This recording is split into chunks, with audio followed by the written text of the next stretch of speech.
Do اور ڈائی مارکا Pakistani batters پھر ناکام، جنوبی افریقہ کے خلاف بھی بلہ نہ چلا، آدھی ٹیم 141 رنز پر آؤٹ، صرف بابر اعظم 50 رنز بنا پائے۔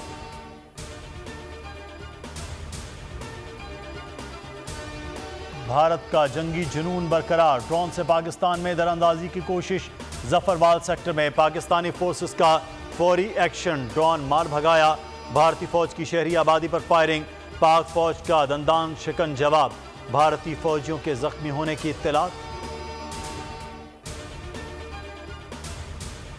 جو بھی پاکستان آئے ویزا لے کر آئے، وزیر داخلہ سرفراز بگٹی کہتے ہیں ون ڈاکومنٹ پالیسی ریاست کا فیصلہ ہے، روزگار بند نہیں کر رہے، سمگلنگ بند کی ہے، امریکی سفیر کس سے مل رہے ہیں معلوم نہیں، جان اچکزئی بولے تمام 13 لاکھ غیر ملکیوں کو نکالیں گے، فیصلہ حتمی ہے۔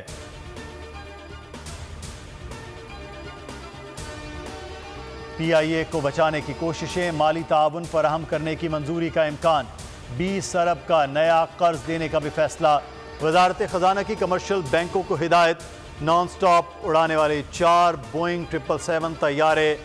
گراؤنڈ۔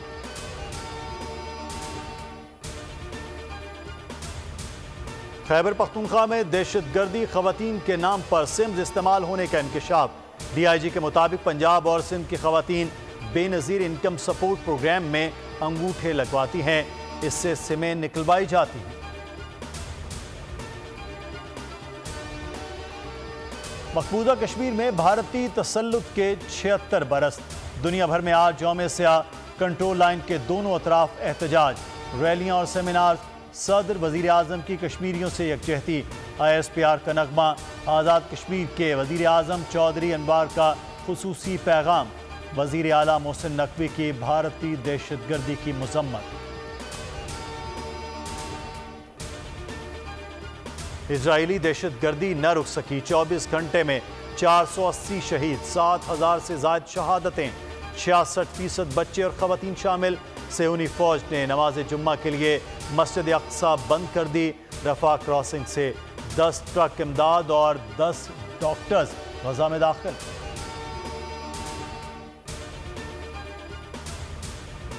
وزیر اعلیٰ پنجاب کا راولپنڈی رنگ روڈ پروجیکٹ کا دورہ، وزیر اعلیٰ سندھ مقبول باقر بھی ہمراہ، محسن نقوی کا پیش رفت کا جائزہ، ایف ڈبلیو او اور کمشنر کو سراہا۔